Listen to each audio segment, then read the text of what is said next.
about where we are for just a moment, you're going to realize you're in a place that might be the scariest place you've ever been in your life. Many of us, when we go to sleep at night, certainly as children, we're afraid. Don't turn the light out. Leave a little night light on. When in reality, if we really thought about it and when we grow older, we realize it's not so scary. What's the worst that could happen? Maybe some of us have some real fears in life. And they're legitimate. But there's nothing in the world that can compare to standing in a place which shouldn't even exist. You're standing in a death factory. You're standing in a place that was built to kill people. To kill moms, to kill dads, grandparents, and their children. My heart is racing right now.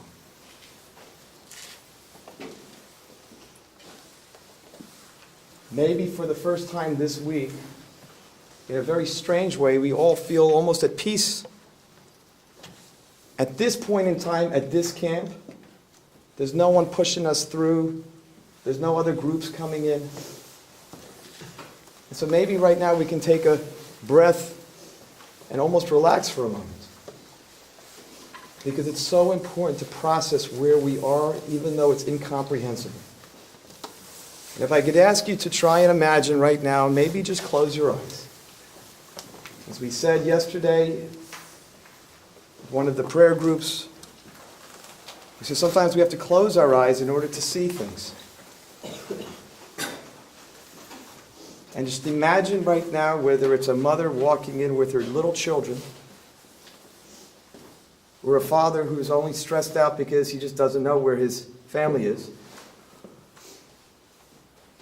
not knowing what's going to happen, hearing perhaps the small little cries of children because they're confused, they're afraid, and a mother perhaps giving a hug to her little boy or her little girl, saying it's going to be all right even though she knows it's not going to be all right. And is a person going to have to use their last words right now to think and say, do I say the Shema? Because that's the last words a Jew says when they know it's the end?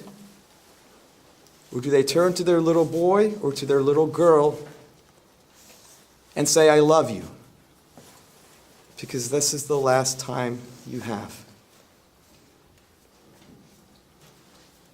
Do you take your little boy or your little girl because you love them so much? And you say, you know what?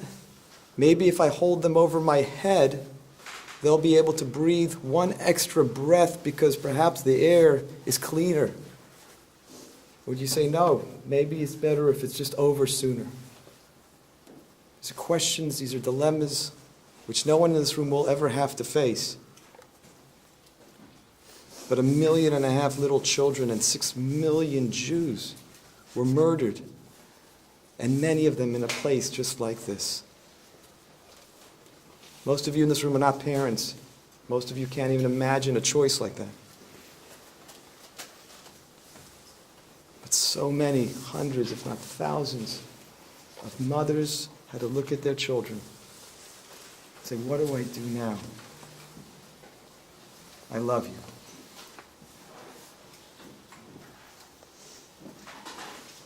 To this room